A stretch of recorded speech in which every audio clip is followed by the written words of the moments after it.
Hey, I'm Derek Ryan, and I've been producing dance music for the past 10 or more years.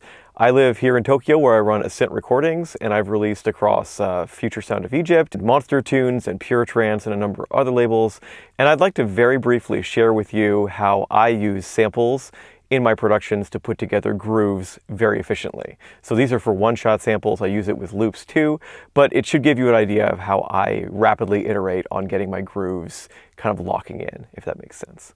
So let's jump in. I have a pretty much empty project here, not much here. I have a couple of instrument tracks, just a limiter on the output to keep things from going over. So load up a multi-sample instrument here, and let's see, we can get to... So I have some preloaded, and we'll go into this a little bit later from the Activa packs, but let's make a new one. Like you'll notice that here, okay, we have kicks, great, shakers, snares, but there's no claps and there's no closed hats. Let's go and add a clap one right now.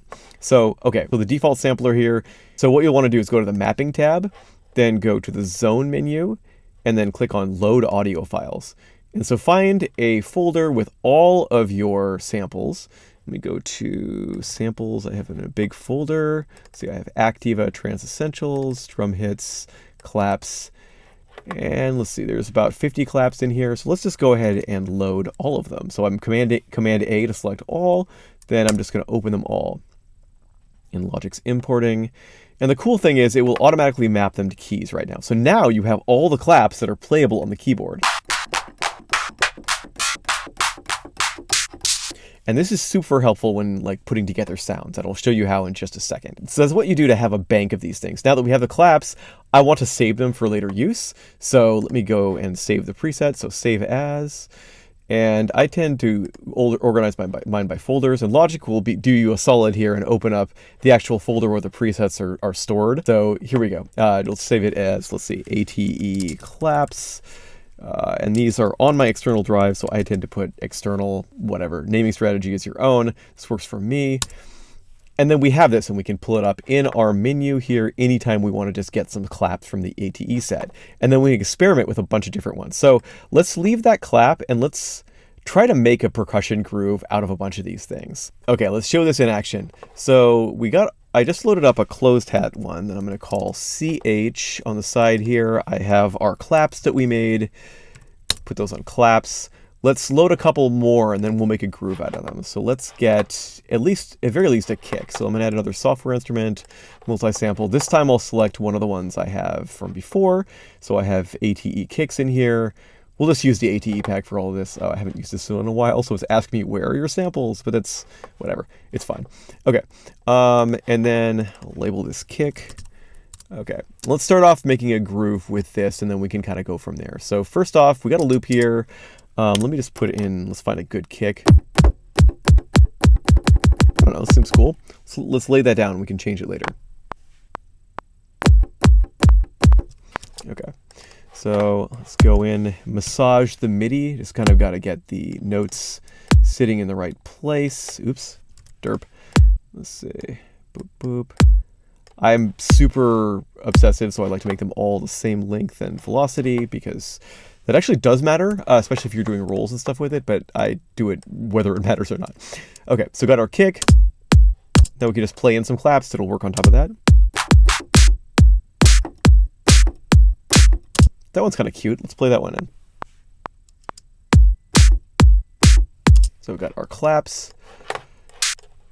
Normalize them too. Logic has some awesome key commands for this, by the way, too, for just making things the same length. I'm holding down Option and Shift while I do this when I change the length to make them the same.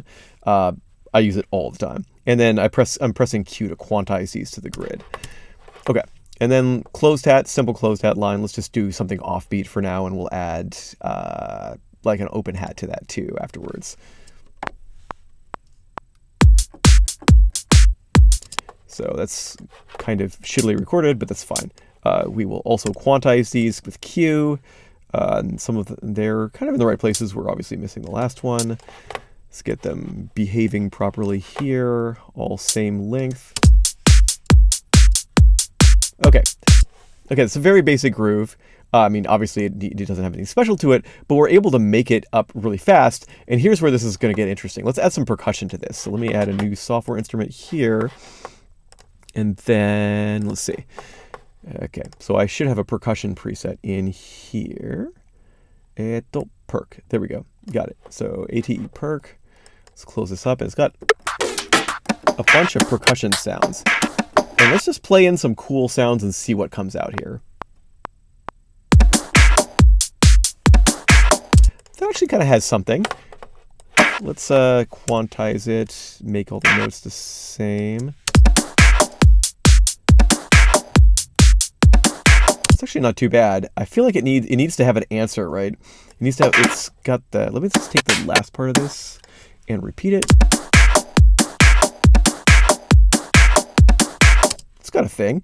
So what we can do with this, since we have all our percussion samples loaded though, and let me make these the same velocity. You may actually want to vary these for percussion, but for right now, we'll keep it simple. I'm going to put that aside for a second, and let's try just taking that pattern we did with the call and response and moving it around. So let me open this up so you can see. If we take this, we can shift it around by holding the shift key with all the notes selected and then moving them up and down. So let's try that and try some other things.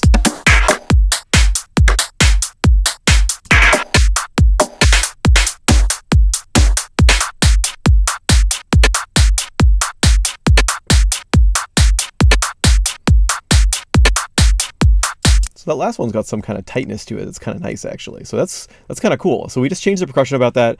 Let's say at this point we're like, okay, we don't really like the way the clap is interacting with that, though. We like that line, but it's not quite there, right? So go back to the clap, and we can do the same thing and browse around for different claps.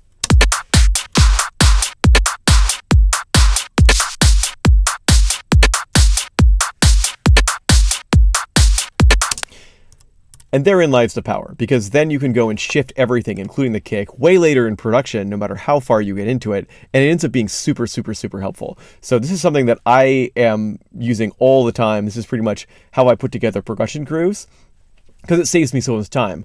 One of the things that, I'm not going through selecting samples a lot of time. I'll be like, I'll pick from this pack and just take all these things in. So it's super efficient, super easy to use, and I hope it produces great results for you too. Let me know what you think.